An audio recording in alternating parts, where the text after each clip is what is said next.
Hello, everyone. It's Sunday, February 20th at 1 p.m. and it's time for NEBA Book Artists Show and Tell. We have 3 member artists who are going to present their books, why they do books, what gets them going. And it's really exciting to meet these members, all of us, so that we can have a more cohesive group even during this COVID time. Today, Margot Lemure, Gabriella Reduico, and Annie Zebekelew will be presenting their works, some of their works, and they're going to talk to us about what they do. So without any further delay, let's have Margot tell us about her work. Hi, Margot. It's my first time showing and tell at New England Book Arts, and I'm excited to be here. So I thought that I would start with the one that I chose. The image pushed this back a little bit. I did perfect. Yeah, you did it. So this is the one that I chose the image for the there we go, for the poster. And what this is you may know that it is the Great Pyramid. And the reason I did this was because in 1931, my father got a job in Africa. And on his way, he went and he stopped at the Great Pyramid. And I have a picture of him and his 3 friends. Let me see if I can share the screen here. I did get everything all set to go. So, all right. So there he is with his 3 friends at the foot of the Great Pyramid.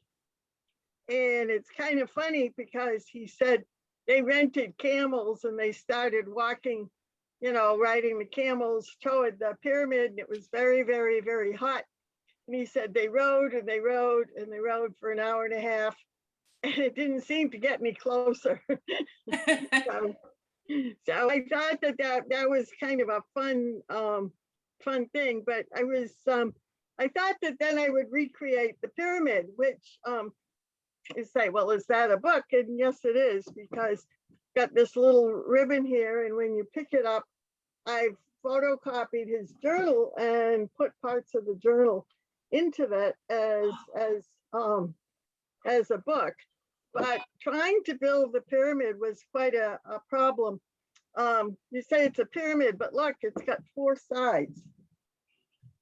I always thought pyramids had 3 sides, but this is sacred geometry. And so I went, of course, online looking how to build a pyramid like the Great Pyramid, and nowhere did it say what the angles were. So I started making little pyramids with Bristol board, and I had them all over the house, and I couldn't get it quite right. And then I finally found the formula, which is apparently you start with a pentagram, you square it off, then you make a triangle, and then you square it off. I mean, it was a total complicated process, but then I ended up with something that looks basically like the pyramid. So these are paste papers covering it. This is, the trim is from the Grammar of Ornament. I think many of you will have that book that came out, I think, in the 1850s, but, you know, there are copies of it everywhere. I think Dover had a copy, you know, an edition of it. And so that's the Egyptian lotus design. And then inside I put the photographs, and this is, get that. There we go. Yeah, this is my father and some of his the people that he worked with, and over here is a picture of a truck because they got stuck in the mud. But he was going down to what is now South Sudan, and it took them 18 days going down the Nile. This is 1931. And one time I said, well, what did you eat when you were there? And he said, well, whatever the huntsman brought home. And they got clean water they had these near as I could figure what he said, it was like the material you make flower pots out of. and they would put water in there and it would seep through, and the pots apparently purified the water. So anyway, so here is the journal in here. And I, of course, took a few liberties with it. I don't think, you're not going to be able to read it. But he had beautiful penmanship. And no doubt this was done with a pen that you dipped in ink. I don't think they didn't have ballpoint pens in those days, or Sharpies or anything. But again, these are paste papers that I made. And then I put the book board covered with book cloth around, sort of the color of sand, to, because it's Egypt. And although I haven't been there, it's my guess that there's sand there. And so at the end, I have some photographs, the boat that he rode down the Nile, and just colophon with the information. And this is the boat that he rode across when he went from Canada to Africa. So that was that one. What was the purpose of his trip? He wasn't a priest. He was what they called a brother, and it was it's a religious commitment, but it's not as lifelong as being a priest. And he went there to be a teacher. And what's interesting is that some of the students that he had when he was there, they took over from another group that was there. And the previous group had been beating the students and being pretty bad. And so that, people, that's another whole story. But he read some of the students that went there. He said it was a residential school, and they would walk 18 days to get to the school because they wanted to learn to read. And they not only had people from the outlying tribes, they also had students from the children of the people that were merchants there. So it was a very international school. And my father, he liked to talk about it because it was an adventure. Someone in the chat, Stephanie, wanted to know if he got to see this book. Your dad? No, he didn't. Yeah, I feel bad that he didn't. But after he died, I found his journal, which is right here. And so you can see this is the page where he wrote about writing, August 7th, 1931. And he also wrote about his students, and he told lots of stories in it. So I feel very fortunate to have this, since I hadn't seen it when he was alive. These were the things that we found after he passed away. That's a treasure. Yeah. And yeah. So moving on. Such a lovely tribute, which is what most people are saying in the comment section here.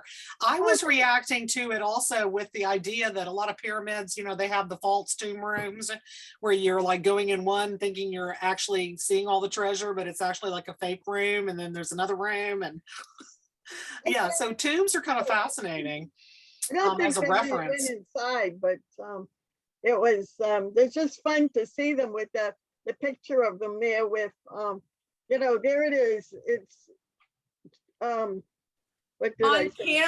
On camels in their suits and ties. Yeah, look at the they've got hats on, they've got black suits on. No wonder it was so hot. No wonder. Terrific. Yeah. Do you have another project to show us? Yes, I do. So I meant to start my timer so I wouldn't go over. So that's all right. You have about 10 minutes. All right. Well, this is a book that I did, and here's the slipcase that goes in there. I had taken it out. This was about when I had cancer. I had breast cancer, which probably maybe some of others of you have had that horrible experience. But so I made a book out of my cancer experience, which I thought was pretty interesting. My name is Margot, and if you read it backwards, it's the last part of the word mammogram. Oh my goodness, that's interesting. Yeah. So I made the book. This is part of my journal that I had printed on paste paper. And so inside we go, and this is printed on vellum. And it's hard to see here, but it's from front to back, it says mammogram. There's M, you know, if you look here, you can see the M and the A on the next page. And then as you move to the next page, you can see R for Margot. And so it goes through, it says mammogram backwards. But as we go through it, what happens is we come to the actual mammogram, which is hard Oh, to see. cool. So I, when I was getting the mammogram, you know, going through this, I thought, well, you know, I would like to make a book out of this experience. And so I called up the room where they do the mammograms, and I asked the technician, can I have a copy of my mammogram? And she said, no. And I said, oh, how come? She says, well, you can't read, the copies aren't good enough to read from, because of course this was back when they still did it on film. And I said, oh, well, I just need it for an art project. There was this total silence. And she said, well, she says, I'm busy because I have sick people here. So, yeah, oh, well. So, you know, plan B, whatever that was. So Thanksgiving, I'm sitting down to dinner with my family. We've got the turkey and everything, and phone rings. So I go over and answer the phone, and she goes, hi, this is Holly over at the mammogram, you know, the studio, what do they call it, room. She says, it's the holiday and I'm working and nobody's here. Do you still want that mammogram? So she did it up and mailed it to me. So I ended up. That is wonderful. I was going to say, they do give out mammogram images, because I get one every time for mine, because at some point I want to do a project too. Yeah, this was 2004, and they, you know, I don't know, but you know, it stayed with her. So that's really great that she reacted that way. Yeah.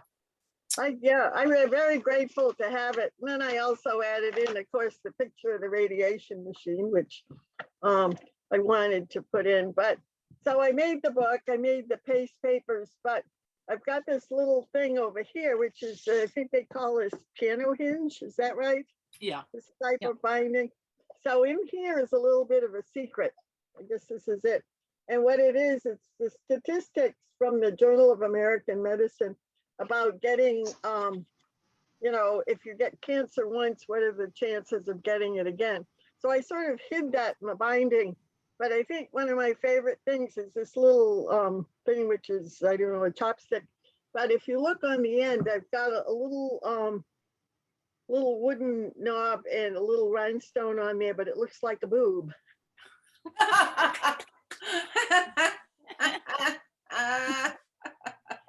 Being probed.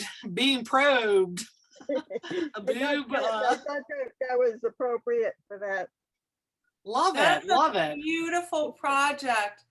I had breast cancer in 2015, and I had radiation, and I wanted, there's a little silver metal thing that they put into the radiation machine that programs how the radiation hits your body. And I wanted that because it's this neat, random, unique shape. And they wouldn't give it to me. They said, oh no, we melt these down and use these again. No. And it would have been fabulous. This was what they did. They marked me up with blue Sharpie. I don't know if they did that for you, but I got the blue Sharpie and, you know, did some of the work in the book with the blue Sharpie. I have a little green tattoo, a little dot. Yeah, I do too. People say, do you have a tattoo? Yep, I'll show you right here. Actually, I think there's like 4 of them. I'm so glad that you were able to get that mammogram. That's great. That's a beautiful project. What an interesting correlation with your name as well. Just I I fascinating. know. Totally I don't know if fascinating. I don't know if I like that, but you know. So do we have time for like one more or two more? Yes, certainly do one more, please. All right, well, I feel funny. I can't see myself talking and you're all looking at We're all looking at your boobs. I know, very appropriate. But I said, you know, I have any number of books to show, but I thought instead that for the last one that I would I know so many people during COVID were so creative, and you know, I felt like I was floating on a cloud. I got nothing. But I did manage some little like sketchbooks, and so this I covered them. I was lucky enough to have a job where they sent me to Vietnam every year, which was typically the first 2 weeks of January. And so when I was there, I would always buy a calendar. And now I have these Vietnamese calendars and I don't want to part with them. But what do you do with old calendars? So I was using them to cover the book with. And so basically it's got the dates when I started this in April. This was the first book that I did. And, you know, it's nothing, no binding, you know, miracle or anything. But this one was 100 Days of Solitude. And so what I did was I just sort of drew anything that kind of came into my path. And this is Sawati. I don't know if you all know, she's the Hindu goddess of creative endeavor. And I thought by drawing her, I might get more inspiration, but you know, it was pretty low key. So for this one was just little sketches. This one's accordion. Mostly they're all just sort of, they come in and they fold out. But then I did two others that I was also, this is what it's called, the secret Belgian binding. You probably know that, which apparently is it's not the correct name for it, but that's what they call it, where it's got this kind of Japanese style binding on it, and yet it will open out flat. But I also, you know, during the pandemic, had just gotten a puppy who needed to be walked all the time. So what I did was I just did every day, I would do little scenes from my walk. And so that sort of kept me going as far as just trying to be creative and, you know, and keep the hand working. Lovely. I love the way that book operates. It's got a really good movement. Yeah. Yeah, there's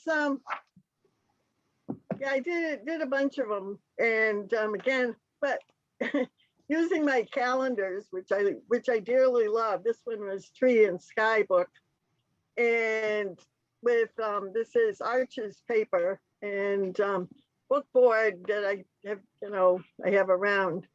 But it was a nice little project to do. Those are beautiful drawings and sketches and little paintings. Oh, thank you. I did, you know, they were a lot of fun, and they, you know, they don't take too long. They only take 10 to 15 minutes. And so yeah, actually some of them took a little longer, but it was kind of nice because now looking back, some of the days I can actually remember. There was one in here when we were out walking. Oh, and this is it right here. Whereas we were walking along, all of a sudden a fox ran in front of us and it was being chased by crows.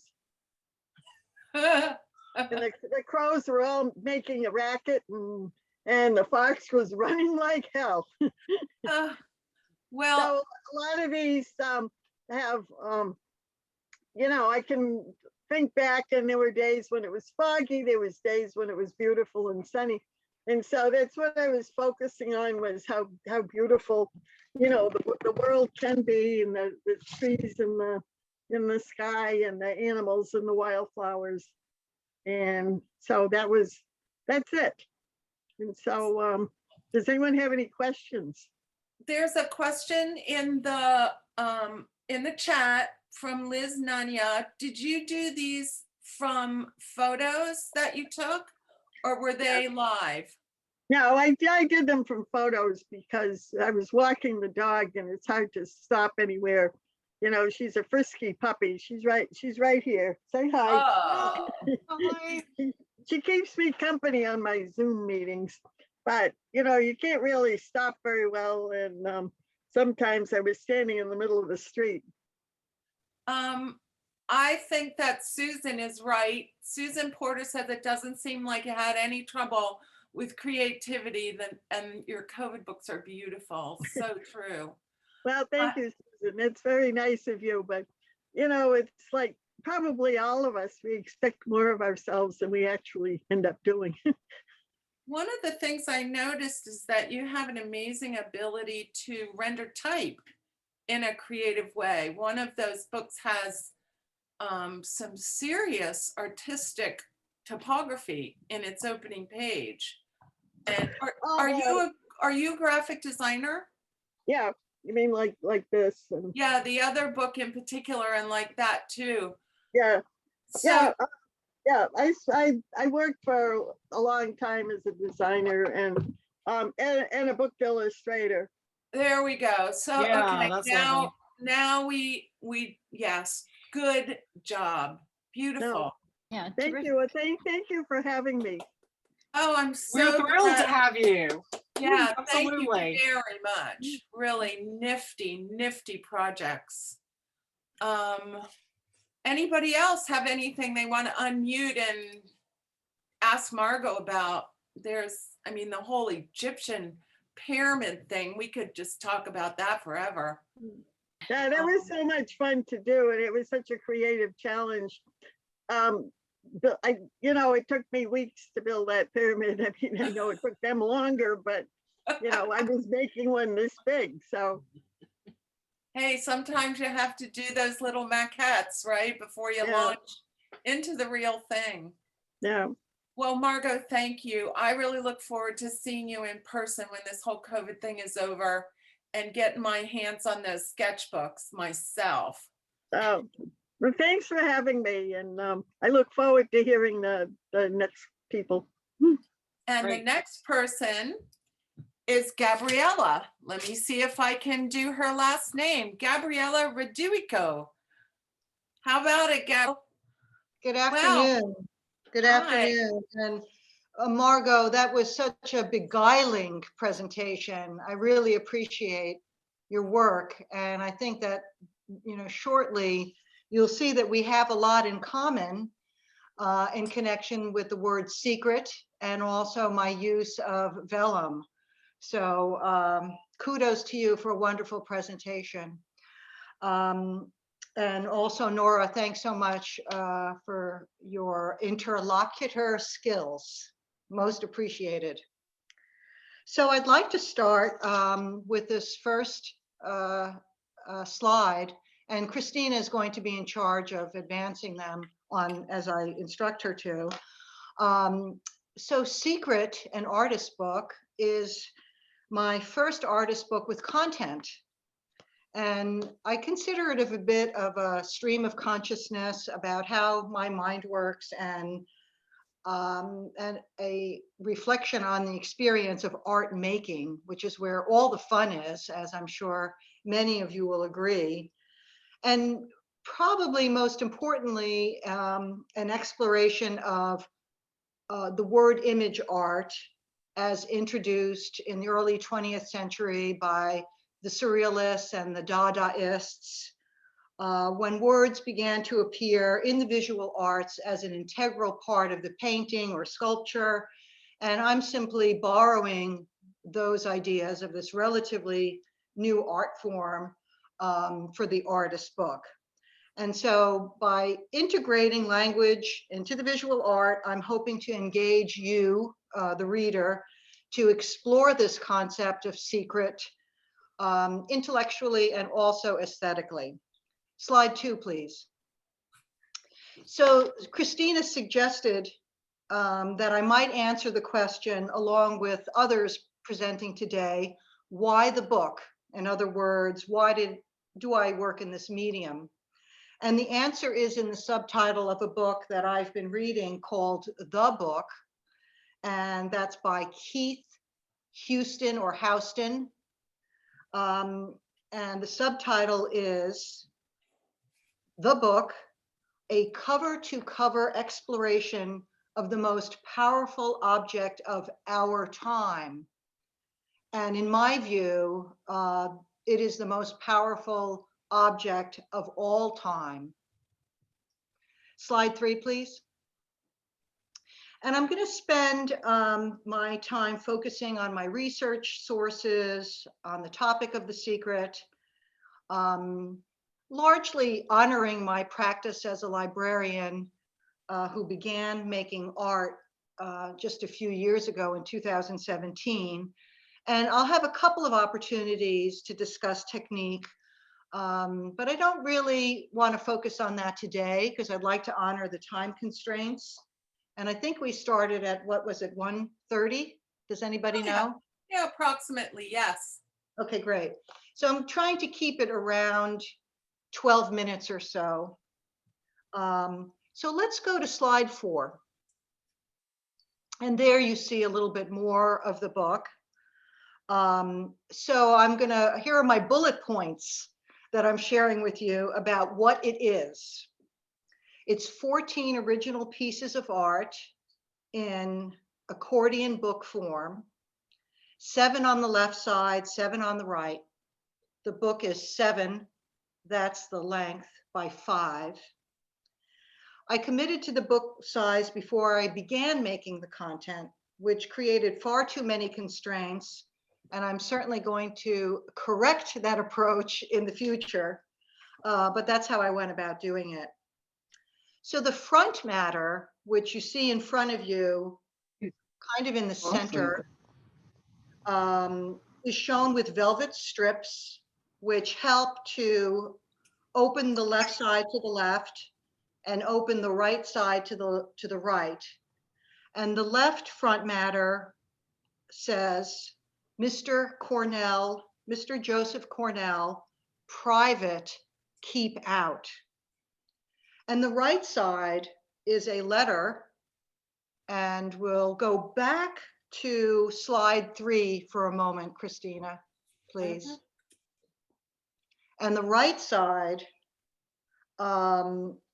is a letter to Joseph Cornell, the assemblage artist, from a kid in his neighborhood in Bayside, Queens, which uses the word secret 3 times. And I'll be reading it to you momentarily, but I sourced this through the Yale Art Gallery, and I was just thrilled to share. I'm just thrilled to share this letter with you on the topic of The Secret, and I will read it to you now.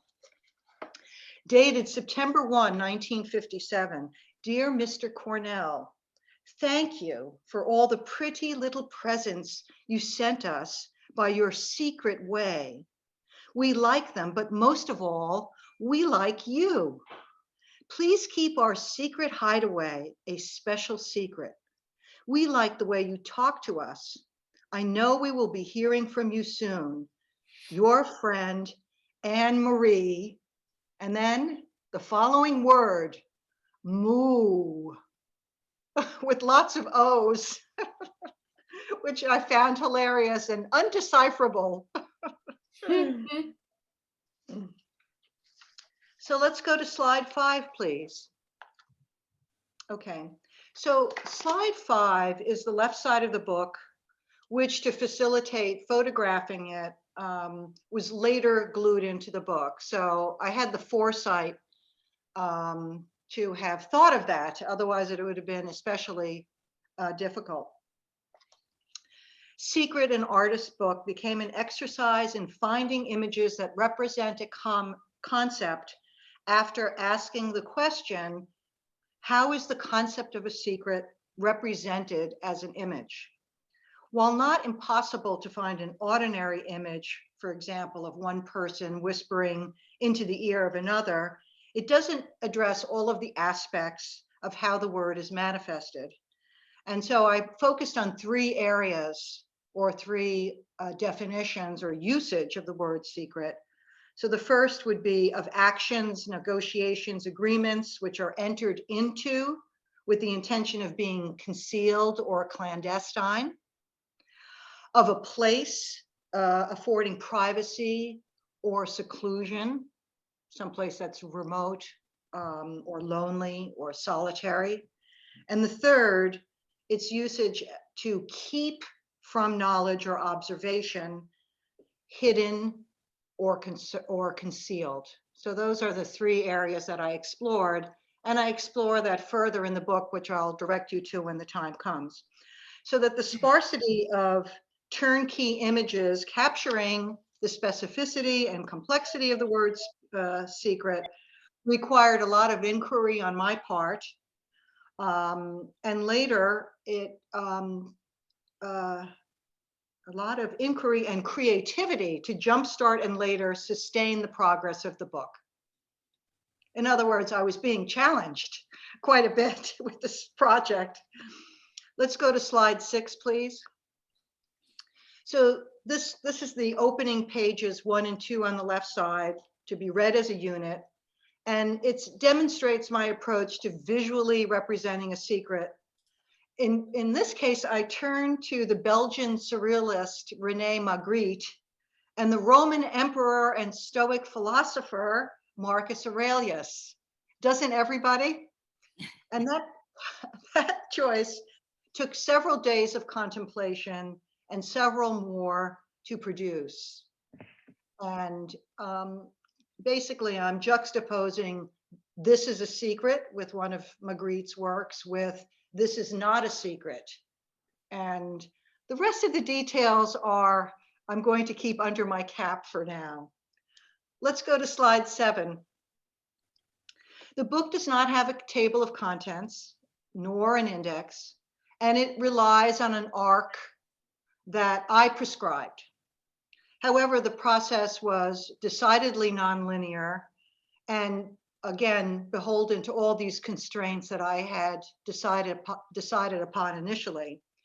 And I found that the second half of the book, that's the right side, was far easier than the left side. I found that I was more confident, I was more accepting of the constraints, and I actually started having more fun with it. Slide 8, please.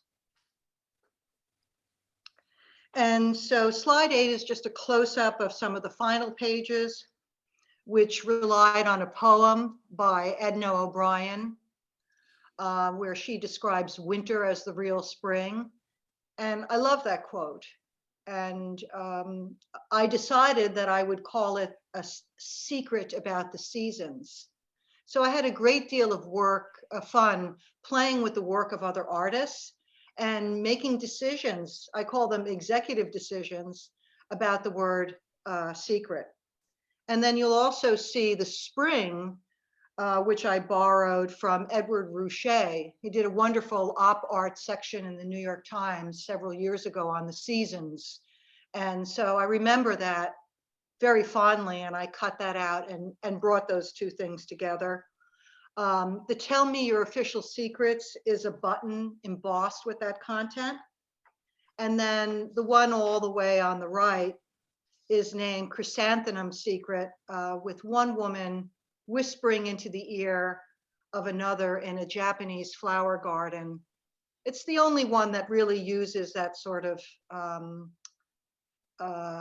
more customary idea or image of what a secret is. Let's go to slide 9, please. So the last 2 pages of content are on vellum, and they work together like the front matter, which is related to Cornell, the story that I shared with you.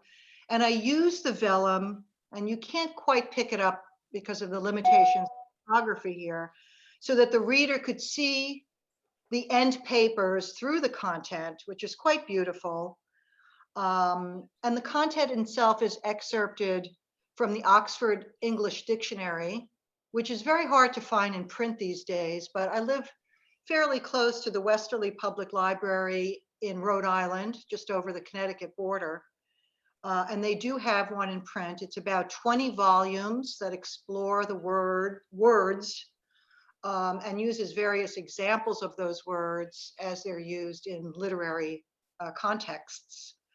And so I selected 3 quotes from the 18th century based on some of the different spellings too of the word secret, which appear on the left side. And those quotes reference the 3 ways in which secret can be used that I introduced earlier in the presentation. And so those 2 pages work together, which I think is kind of intuitive, because as a reader, you're going to open up the 2 accordions and close them up. And, you know, there's a sort of interactive process working with artist books. Slide 10 is just another view. And there you can see on the left-hand side, the strip that's used to pull the accordion to the left.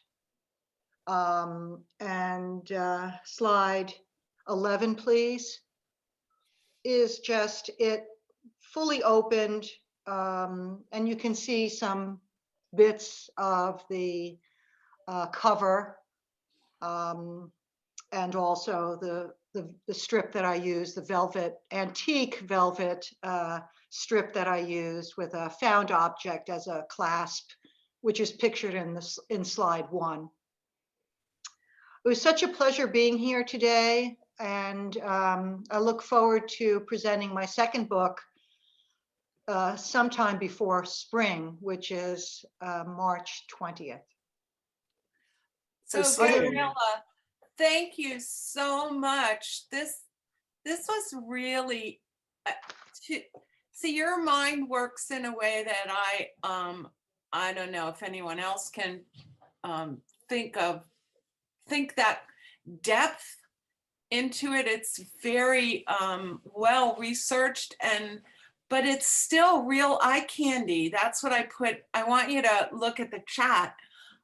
It's beautiful and so thoughtful, and I'm just jealous of your mind. Well, I'm sharing it with you. And I'm so glad. I'm so glad that your mind is different than mine. That is my pleasure to share it with my fellow members. And we get to do this. It's just a fascinating forum. And I think that we're going to mature as an organization. We're going to get better at presenting, being succinct, being focused. And we're here to help each other with that, to that end. So it's my pleasure to share my mind with you. Thank you for opening up your Excellent. head. You need maybe have a graphic where your head opens up and all this stuff explodes out, kind of like Monty Python. Anyway, that was really beautiful. I know you're just starting to explore the artistic, you know, the hands-on making, but well done. Nice typography, very interesting graphics. Good job. Thanks so much. Very So does anyone have anyone want to unmute and delve deeper into her brain?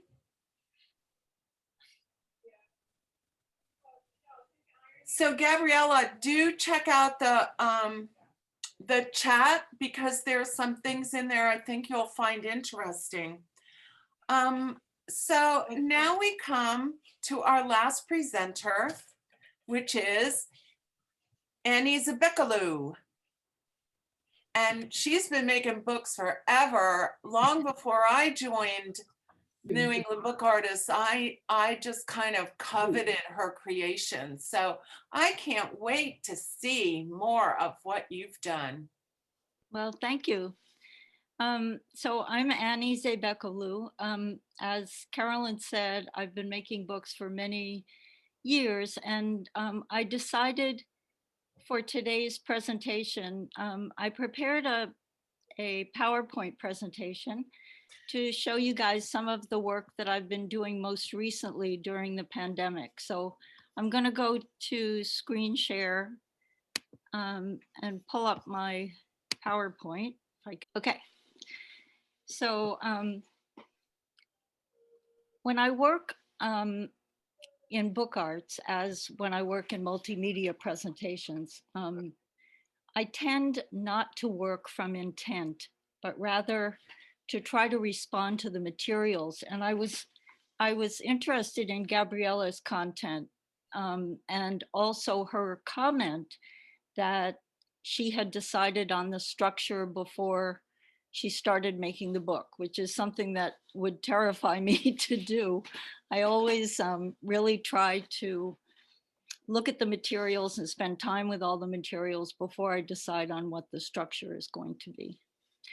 So I'm going to show you several books, some of which I did parts of before the pandemic, and then they evolved into books during the pandemic, and some that were done during the pandemic entirely. So my kind of fallback position or go-to activity, if you will, has always been drawing. I'm really interested in drawing and fascinated also by trying to find a line between repetition and redundancy, a line between repetition and monotony. And I think that the more you look at something and the more in depth you look at something, frequently it changes the way that you perceive it. So these 3 drawings were part of a series of 12 drawings that I did of the boots that I wore every single day during the pandemic. And I decided that I would draw them either before I put them on in the morning or after I took them off at night. And as I was looking at them, I began questioning what kinds of things I really didn't know about what I thought I knew about them. So this became an idea for making tunnel books out of these drawings. And this is the book that I eventually made, which comprises all 12 of the drawings that I did, morphed into tunnel books, which I thought also was kind of representative of something that I experienced and perhaps others did too during the pandemic, which is that feeling of kind of going down the rabbit hole all the time, not really knowing what was going to be happening next. So this piece is called Reboot.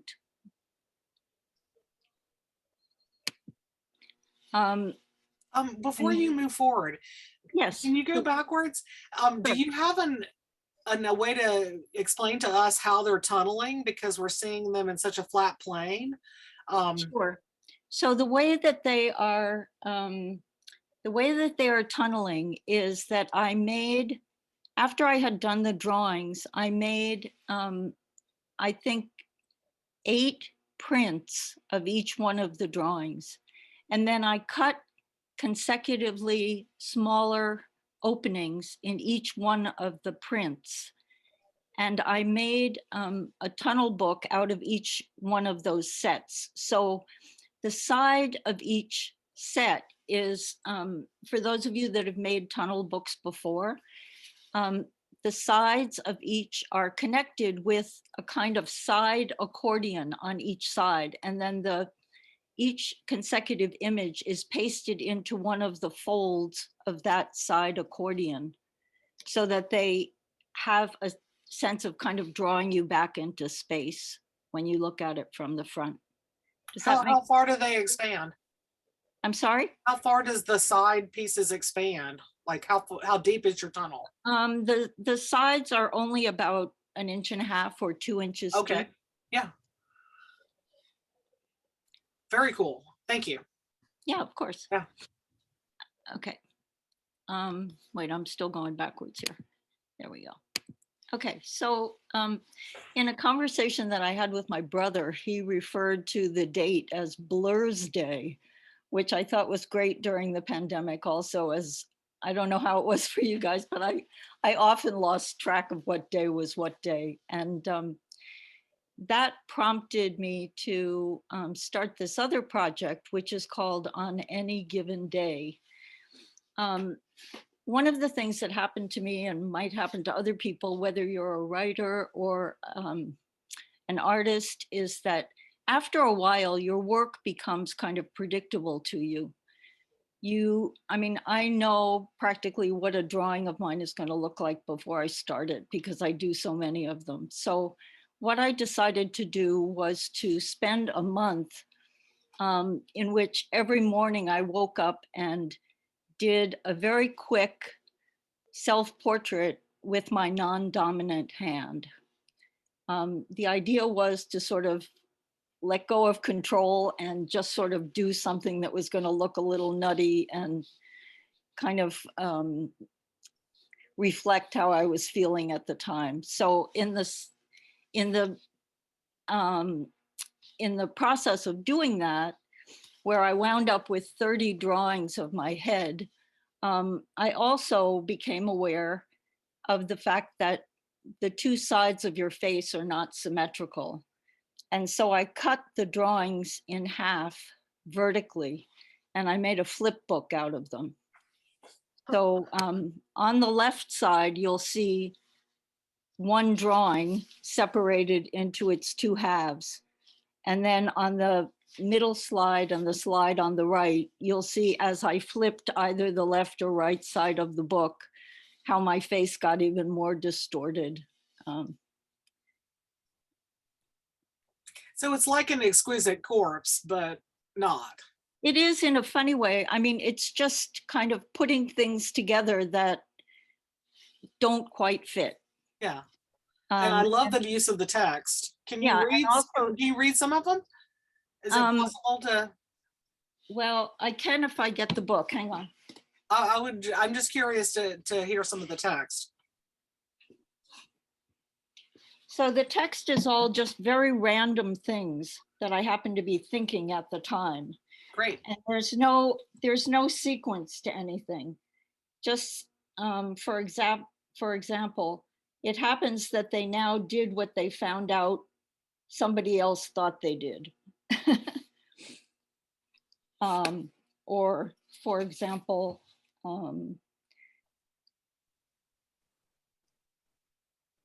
did you ever get in touch with the most unreasonable person?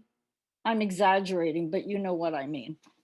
So Can you hold up the book that we can see it in your hands? yes, can I do that after the slideshow? Absolutely. Okay. I think we want to see the tunnel book too. Okay, I can show you both of them in person. Very good. Okay. So this is a book that I had where I used some previous drawings that I happen to have in a file folder.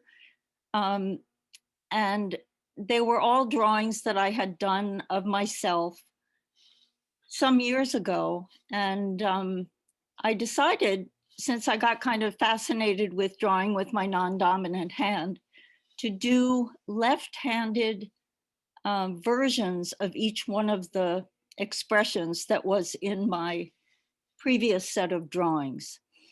And then I began thinking about the phrase left-handed compliments and decided to supplement each one of the drawing sets with a left-handed compliment. So Excellent. these are a couple of the spreads.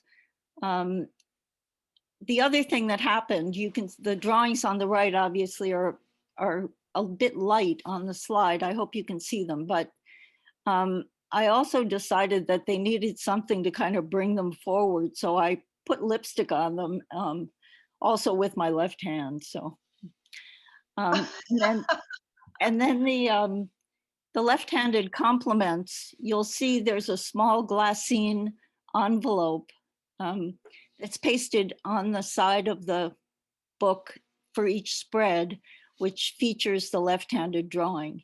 And the compliments are things like, oh, your daughter is so much prettier than I expected her to be. Oh my God. Or that dress is great. It really makes you look slim. you know, just things that you say to people that they take it as a compliment to start with, and then they go, what? Okay, so I like that that. was the That's idea great. behind that one. Okay, so much of my work features repurposed materials. For those of you that are familiar with my work, I also do a lot of wearable art, which are necklaces and pins that are made from repurposed materials. But what happened was early on in the pandemic, one of my friends brought me a old rusted door from a school locker. And having been a teacher for over 25 years, I was fascinated by that and had the door cut into two pieces so that I could make book covers out of it. It also brought to mind a concern that I always had as a teacher, which was for students who were not mainstream students, students who were targeted or bullied by other students. And I always felt that as a teacher, one of my main responsibilities was as caretaker of those kids. Anyway, this is a book about bullying. And it's called Target Practice, a Cautionary Tale. I came across in the research that I was doing this passage, which I found incredibly compelling and which I eventually used as the text for this book. He had put up his hand in class, a declaration of existence, a claim that he knew something, and that was forbidden to him. They could give a number of reasons for why they had to torment him. He was too fat, too ugly, too disgusting. But the real problem was that he existed, and every reminder of his existence was a crime. That's powerful. Oh my. So Is that this is, handmade paper? it is handmade paper, yeah. So Lovely. the text goes across in the small black print. And then what I tried to do was kind of overpower that text with these stenciled images of things that kids say that are so hurtful.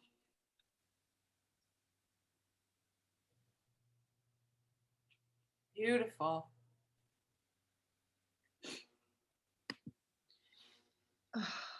Okay, and then this is the final book that I'm going to show you, which is, again, using something that has been discarded as that locker room door was discarded. I think that the things that we throw away tell us a lot about ourselves. They tell us what we care about, what we treasure, and also they suggest to me a lot of patterns and disruption of pattern, how we treat or mistreat each other, both personally and socially, which kind of also was the next iteration of what I was thinking about with the bullying book. So the covers of this book are made from an old car fender that fell off the back of a car and was subsequently run over by other cars. And I found it one day on the way to the studio and I picked it up, and a guy who has a studio near mine has a metal drill. And so he drilled the two pieces of fender for me so that I could make book covers out of them. This is Wow. This is the way that the book goes together. It's a non-linear book, in part because of the shape of the fenders, but also because I think the kinds of disregard that often accompanies interactions is not a linear thing. I think I think people aren't necessarily mean in patterns, but I think that they have a tendency at times to sort of mistreat each other. So How big is this Fender book?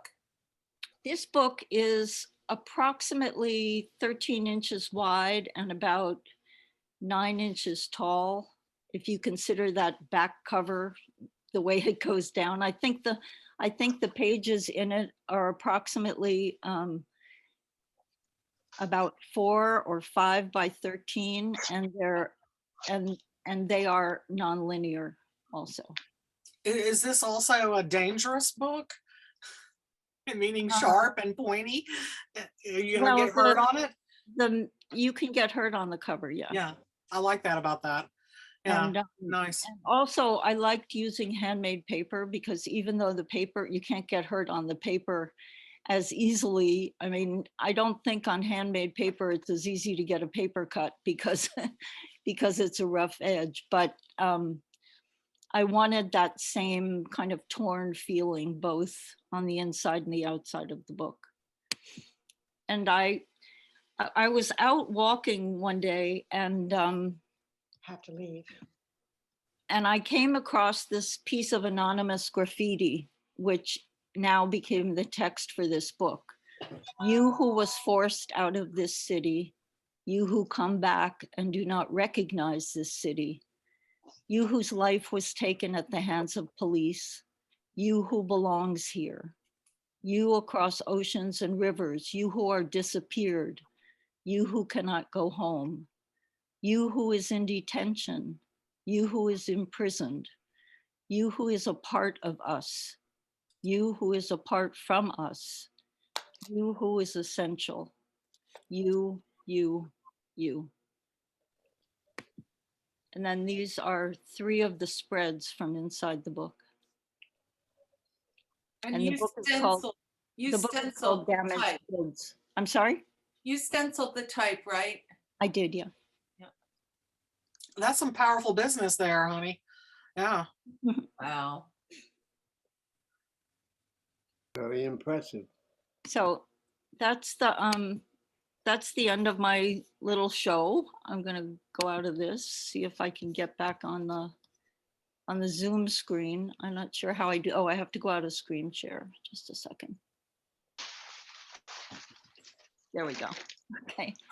So if you like, I can show you some of these books in person. This is on any given day. So you can see, this is the flip book that I mentioned. Little bit of a resemblance there, right? And You're then much prettier. and then you can just flip these sides, you see, so that the face becomes just weirder and weirder as you go through it. Love it. So there's no real right or wrong way to do it. It's just kind of, you know, when you look in the mirror and you realize your face doesn't match up even to begin with.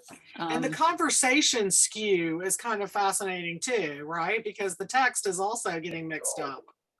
Right, it is. The text gets mixed up and the whole notion of, you know, interrupted conversations, interrupted images, it's all like that.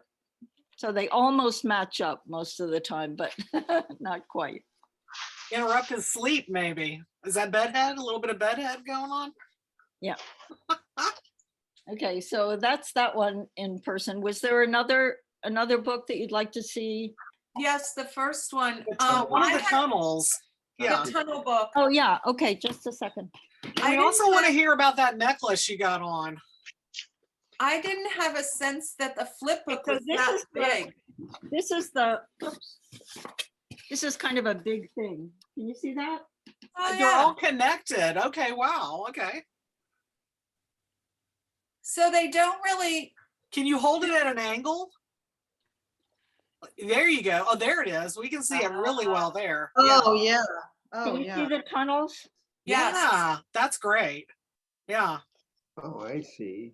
very So cool. it's just each one of those individual drawings, and I use the same shapes for each one of the tunnel cutouts for each image. So for example, I had one drawing of a book, 6 copies of it, and I used one size for the first one, next size, next size, next size, and I kept using those same, Did you make templates?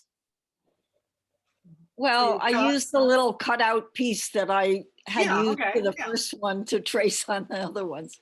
It wasn't a very forethought process, let's put it that way. I just kind of came on it as I was doing it. So So What is did this a you- Twizzler necklace you have on? What's up with your necklace? We need to hear Hold about your on, necklace. Christina, hold on, wait a minute. I want to ask about the book. Oh, what okay, did- I'm sorry.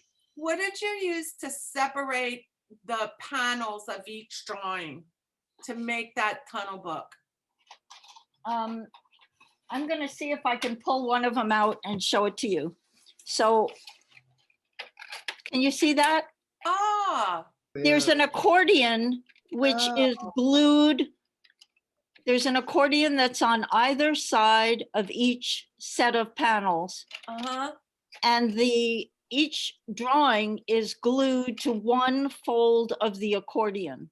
yep, So the intervening folds hold the images slightly apart from each other. brilliant. We Very, can do a play day, Carolyn. I'll show you how to do a tunnel Yeah. book. It's fun. oh yeah, oh yeah. Speaking of a play day, I'm going nuts trying to create a Jacob's ladder. If anybody knows how to do that, I have an instruction here, and I spent 2 hours yesterday pulling my hair out trying to figure out how to put it together. If anybody can help me do that, I would be. I'm You sure know, we have a member or some the- members out there that could probably do that. Yeah. The problem with a Jacob's ladder is that as you're making it, it is flipping. Did Yeah. you I find know that? that. I know that. I mean, I made a sample one, and I was trying to use that as a template for my other one, but for some reason it didn't, it's not as easy as I thought, because the first one that I made, I set up horizontally, and the one that I'm trying to make now is actually a book about Icarus, and I want him to tumble down. Right, right. So I'm trying to figure out how to use that structure. So I would welcome anybody who can Good help me. luck. It's hard. Well, Was there any of the Stephanie, other books that you wanted to take a look at? yeah, sure. Okay, The just hang on answer a is minute. I'll get yes. those other two. I wanted to talk about the concept of repetition. That's how artists create a body of work, and it's obvious Annie makes art as well as books, art books. Sorry. And that repetition concept, it interests me that you talked about monotony in repetition and what was the other word you used? Redundancy. Redundancy, whereas, as an artist, we're taught to just keep on doing it, repeat, repeat, repeat, repeat. Right, but the point that I'm trying to make about repetition is that repetition actually is a process, at least for me, that is a very revealing process. In other words, the more I repeat something, the more different things I discover about it. Exactly. And it's not, so repetition really isn't repetition. You're not learning the same thing each time you do something. Especially with art, because your hand can't duplicate. Your hand's going to do something different every single time. Right, And that's a thing of beauty. right. Ah, So thank you for I bringing brought that the up. other 3 books over here, and I'm happy to show any of them. This is the Left-Handed Compliments book. It's a pretty big, heavy book. And there you can probably see. That lipstick edition really does take it somewhere better. Yeah. Wow. Great, What, the great. lipstick? The lipstick, taking that little bit of red, really does punch it up and make it Well, go- also, I like the idea of the lipstick being kind of, Like, smeared on, not, not anything that looked, Pretty scary, that actually. looked pretty good.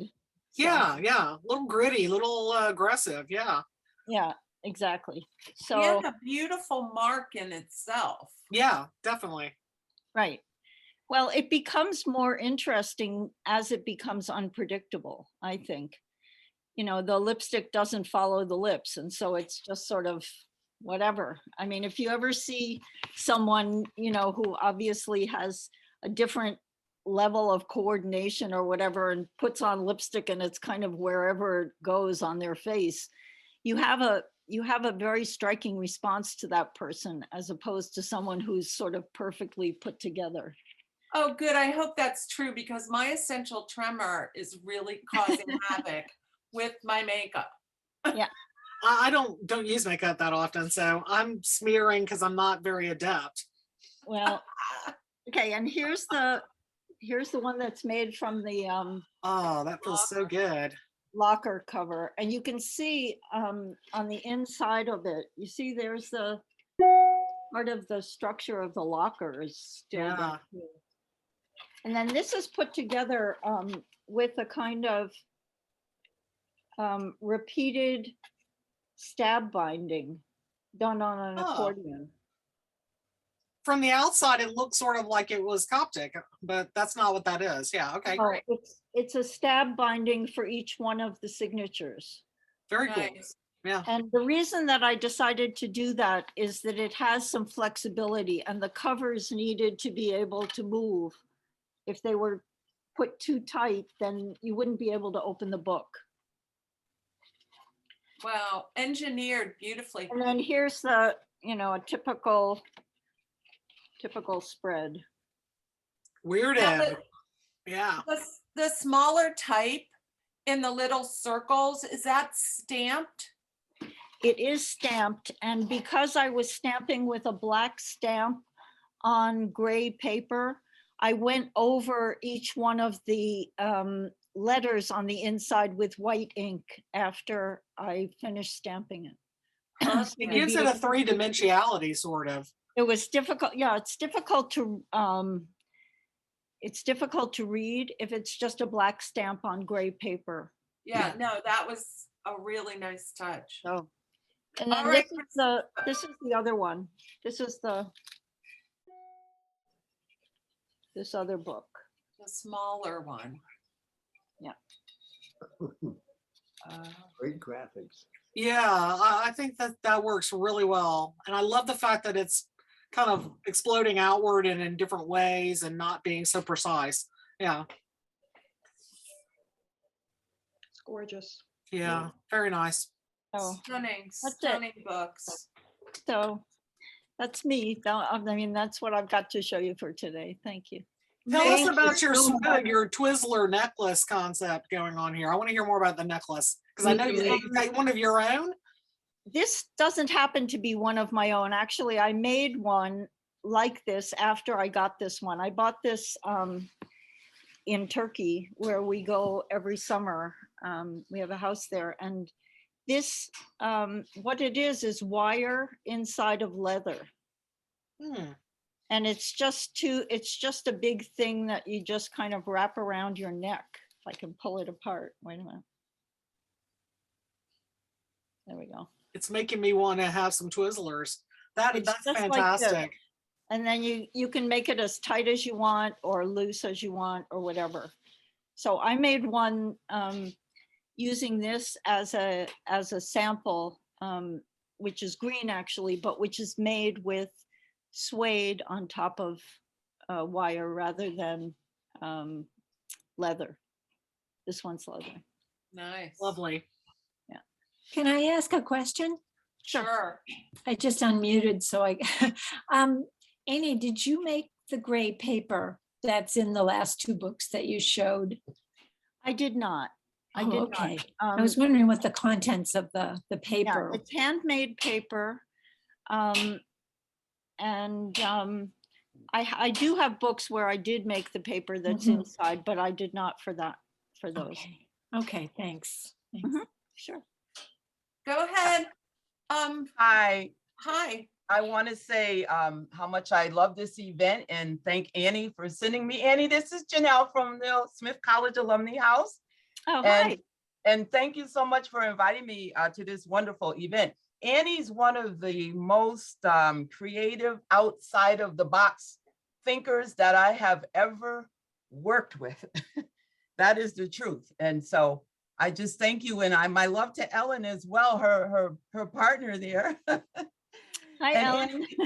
the Alumni House is being renovated, as you know, and we hope for it to open up in the fall. And I just really look forward to you exhibiting in a newly renovated space. It's going to be wonderful. Oh, I would love that. But I've always loved working with Annie. She's just very, very creative. And you know, the question I was going to ask all of you actually is, I wanted to know what has your art looked like during the pandemic?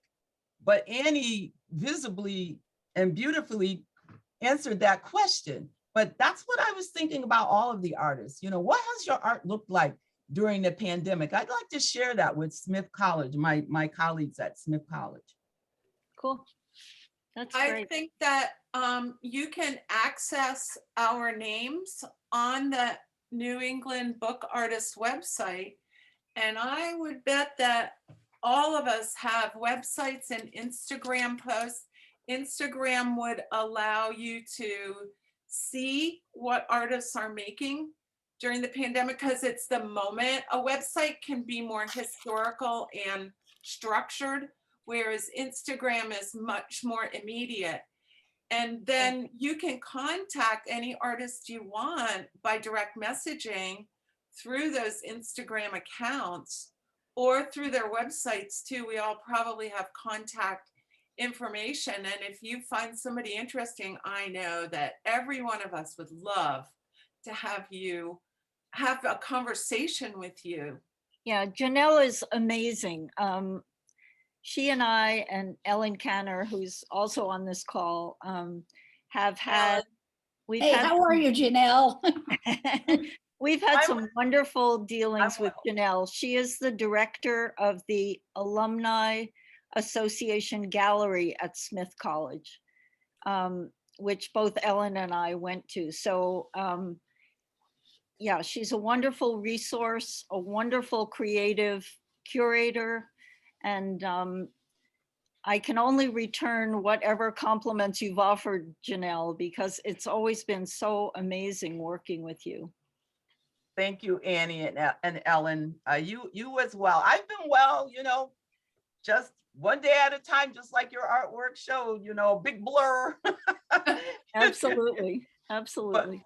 But we're here, right? We're healthy, we're blessed. I can't Yes, complain. no kidding. No And kidding. we're all making art and we're sharing it with each other. And it's so good. Hey, Lynn, you got a question there? I have a comment. Annie, I'm Lynn. Hi, I Lynn. think you recognize me from Of before. course. And your art brings me to tears. Oh, thank It you. is so touching my heart. Oh, it's very It's kind. just Thank you. beautiful. And I'm writing something which is No God, a Little Dragon. And could I use the texts that you have there, the poems in it? Could you send them to me? Of course. Of course. They are, wow. I was bullied, so I know what that feels like. And you really touched them both moving out. Thank you Well, so you know, much, it's- Annie. Working on that bullying book was a very uncomfortable experience, I have to say, because the things that are thought and the things that are said to diminish certain people are so hurtful and so disempowering that it's horrible to even repeat them. But at the same time, I felt that by doing that, it just kind of brings it forward. It's one of those conversations that I think people avoid having, that I think need to be had. And similarly, in dealing with the people in the last book, Damaged Goods, the notion of displacement and disregard of certain people. I mean, if the pandemic has taught us anything, it just seems to me that caring for each other contributes not only to our well-being, but to our survival. And I think that, you know, when people get marginalized or disenfranchised, it's painful for everybody. It Yeah. degrades everyone, and those words have to be said, and we have to watch out for them. And teachers are put in a very precarious position because the avenues that they can take seem to me to be very narrow and discipline wise, and bullying needs to be disciplined. I think. I'm not a teacher except now, and it's teachers see it, and they're the ones that see it. Anybody outside, even parents, don't often see it, and that you're witnessing it is really important. Well, there's also you know, the whole notion of shaming through bullying, which makes the person who is bullied feel, if the bullying is effective, makes them feel somewhat responsible for what's happening to them. And so they don't necessarily voice it to the people who could do something on their behalf. Oh, totally. It's just another abuse. It's another abuse where the person who experiences that does feel responsible. Their core is somehow not good enough. Yeah, it's an amazing, it's something that it seems to be a big topic in schools now. I know some people who've moved away because their kids were being bullied here in this state, and they moved away. Yep. It's shocking. Interesting stuff for contents for books, though, definitely. And Yeah. people are moved by it, obviously. Yeah. Yeah. What a wonderful presentation today. It's so moving. Yeah. Yeah, very from the heart. Liz says bullies are sneaky. Teachers don't always see it. Yeah. I do That's have great. to leave, but I wanted to thank Gabriella for her comments about breast cancer. My daughter has been battling it for 20 years. And then I have a sister who probably won't survive to her next birthday, which is April 1st. So from breast cancer. So just the way you present it, you know, it can be such an ugly, painful subject, and to be able to portray it in a different light, I really appreciated that from you today. And that was, I believe it was Margot who did that. So thank you so much. Thanks Thank for you. being here, Janelle, and everyone else who visited today to see our speakers. Very interesting. Thank you very much, Annie. Bravo, everyone. It was super, super. So if you have not presented in our show and tell before, please contact me and I'll put you in the schedule. We have a couple. Do we have openings? We're going to be We may have a few openings. Yeah, I think we're going to have some student presentations, and we're also going to let our zine swap people have a swing at presenting during one of our show and tells. We're going to share our 2021 zine swap, which was fun. We just got all the photos. Yes. We're going to do that. So we have a few more things before we take our summer break. So we've got a few more months of show and tell, and we're also doing the last Friday of each month. We've started the happy hour, which is a co-working session. And if you've never experienced that, you probably will enjoy it because it's a good way to make yourself have some fun, get to know your other NEBA friends, and also give yourself that kind of push to get a little something done. So we meet for 5 minutes, then take 25 minutes to work away from the Zoom meeting. Then we come back and say hi and see what we're up to and go away. And we do this 5 and then 25 minutes back and forth for 2 hours. And you'll be surprised, it actually gets you going. It does. It's a good thing. Yeah. It's a good discipline.